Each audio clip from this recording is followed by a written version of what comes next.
Assalamualaikum warahmatullahi wabarakatuh. Perkenalkan, nama saya Sulfiani dengan NIM 90300125072. Pada kesempatan kali ini saya akan menjelaskan 8 gaya kepemimpinan. Tapi sebelum itu kita harus tahu dulu apa sih kepemimpinan itu. Kepemimpinan adalah salah satu faktor yang paling berpengaruh dalam keberhasilan suatu organisasi, baik dalam organisasi pemerintah, bisnis, maupun organisasi sosial lainnya. Nah, lalu apa sih pemimpin itu?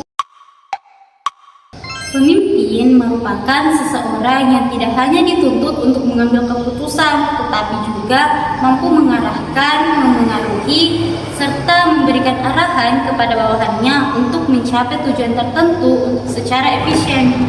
Nah, berhubung kita sudah tahu apa itu pengertian dari kepemimpinan dan pemimpin, selanjutnya kita akan memasuki penjelasan tentang 8 gaya kepemimpinan.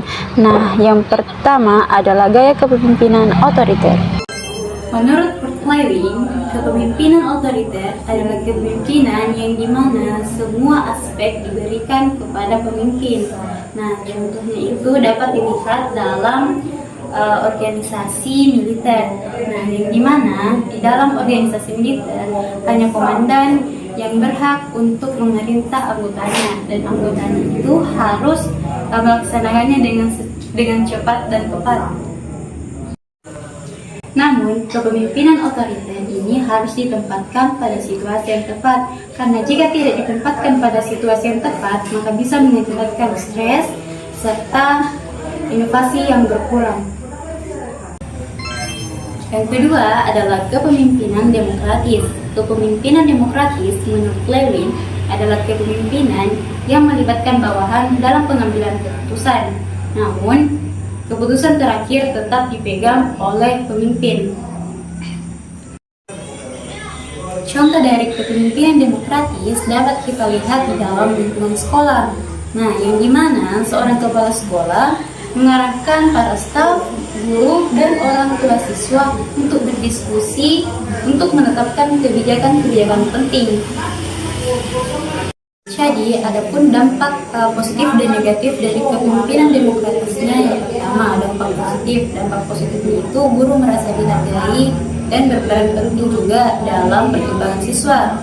Yang kedua, dampak negatifnya, jika kita berada dalam waktu yang kritis, pengambilan keputusan ini sangat lambat dan membutuhkan waktu yang sangat lama.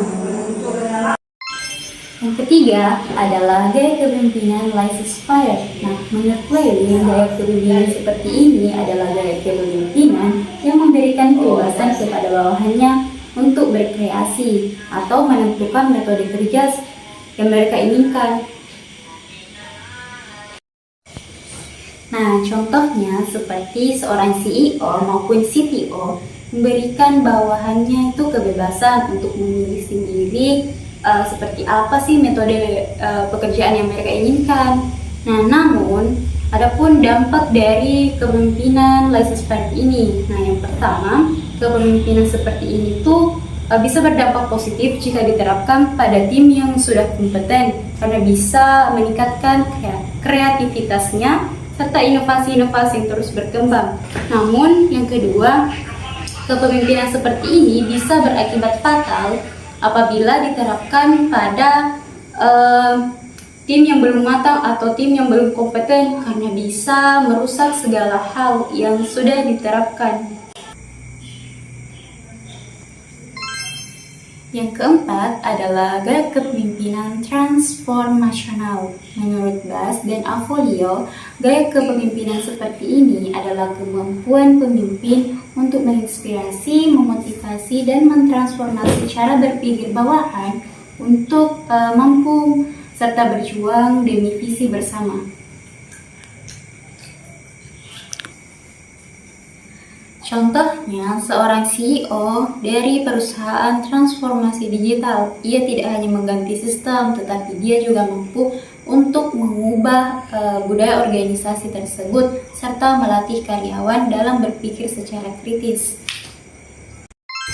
Yang kelima adalah gaya kepemimpinan transaksional. Menurut Max Weber, kepemimpinan seperti ini adalah kepemimpinan yang melibatkan hubungan pertukaran antara pemimpin dan bawahan, yang dimana ketika bawahan mencapai target, maka dia akan diberikan bonus. Tetapi jika dia melanggar, dia akan dikenakan sanksi. Contohnya, bisa kita lihat pada karyawan di bank. Nah, jika mereka mendapatkan kepuasan dari pelanggan dan mencapai target, maka dia akan diberikan bonus. Tetapi, jika mereka melanggar, maka dia akan diberikan sanksi. Sisi positif dari gaya kepemimpinan transaksional, yang pertama, karyawan akan merasa dihargai, dan yang kedua, mereka akan bahagia jika mendapatkan bonus berupa uang. Nah, namun sisi negatifnya, ketika dia disuruh oleh bosnya untuk mencapai target, tetapi tidak diberikan bonus, maka dia akan kecewa dan mulai bermalas-malasan. Yang keenam adalah gaya kepemimpinan servant. Menurut Robert, pemimpin sejati adalah pemimpin yang melayani bawahannya dengan sepenuh hati. Nah, pemimpin servant seperti ini adalah berfokus pada pengembangan dan kesejahteraan anggotanya. Contohnya, ketua koperasi desa berfokus untuk melatih anggota, penanaman modal, dan juga untuk mengembangkan anggotanya. Nah, keuntungannya itu bukan tujuan utama, melainkan jangka panjangnya atau dampak jangka panjang dari apa yang telah diberikan oleh koperasi desa ini. Gaya kepemimpinan servant ini bisa membangun rasa kepercayaan dan juga solidaritas yang tinggi. Namun, terkadang juga gaya seperti ini tuh membutuhkan waktu dan kesabaran yang cukup tinggi. Yang ketujuh adalah gaya kepemimpinan karismatik.